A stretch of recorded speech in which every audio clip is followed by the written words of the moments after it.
Hello बच्चों, let us read this given question. So the given question says that if R is a universal gas constant, the amount of heat needed to raise the temperature of 2 moles of an ideal monoatomic gas from 273 Kelvin to 373 Kelvin when no work is done is. तो देखिए बच्चों, यहाँ पे हमें क्या बताया जा रहा है, R तो क्या है, यूनिवर्सल गैस कांस्टेंट है, ठीक है। अब हमें बोला है अमाउंट ऑफ हीट नीडेड, मतलब क्या, डेल्टा क्यू की वैल्यू हमसे पूछी गई है यहाँ पे। अमाउंट ऑफ हीट मतलब डेल्टा क्यू की वैल्यू हमसे यहाँ पे पूछी गई है। अब उसके लिए क्या बोला गया है कि जो टेम्परेचर है वो हमें इंक्रीज करना है 273 से 373 केल्विन तक, ठीक है। और 2 moles of an ideal monoatomic, मतलब मोनोएटॉमिक गैस भी दिया है, ये भी इंपॉर्टेंट है। और 2 मोल्स दिया है, मतलब n की वैल्यू हमें यहाँ पे 2 दी हुई है और उसके लिए हमें डेल्टा क्यू की वैल्यू फाइंड आउट करनी है। अब उन्होंने आगे एक और इम्पोर्टेंट पॉइंट दिया, when no work is done. तो यहाँ पे नो वर्क इज डन मतलब डेल्टा डब्ल्यू की वैल्यू उन्होंने क्या दे दी है, 0 दे दी है, ठीक है।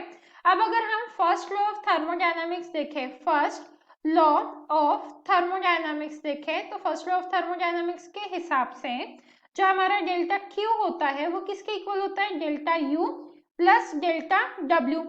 बट डेल्टा डब्ल्यू क्या है हमारा, यहाँ पे 0 है, मतलब बच्चा क्या यहाँ पे हमारे पास delta Q is equals to delta U बच गया, ठीक है। अब डेल्टा यू की वैल्यू क्या होती है हमारी, delta Q is equals to delta U is equals to delta U मतलब internal energy, change in internal energy, वो होती है n C V into delta T, right.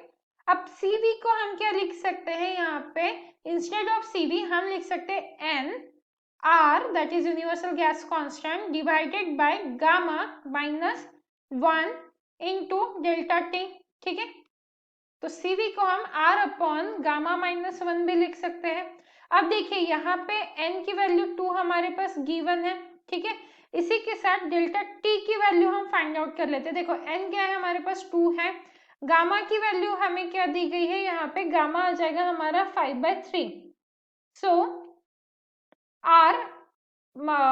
Gamma is equal to क्या आ जाएगा 5/3 एंड डेल्टा टी मतलब क्या होता है हमारा T2 माइनस T1 होता है, राइट। तो डेल्टा टी हमारा होता है T2 माइनस T1। तो T2 की वैल्यू हमारे पास है 373 केल्विन माइनस T1 की वैल्यू है हमारे पास 273 केल्विन।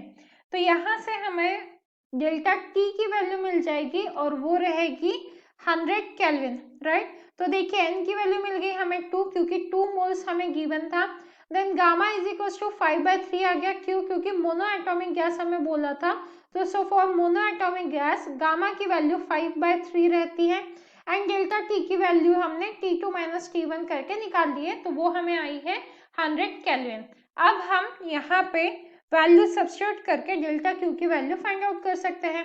तो delta Q is equals to delta U is equals to N की वैल्यू क्या है 2 है, इनटू आर की वैल्यू हमारे पास है ओके आर के टर्म्स में ही सारे ऑप्शन है, आप देख सकते हो ऑप्शंस आर के टर्म्स में है, तो आर एज इट इज हम सब्स्टिट्यूट कर देंगे।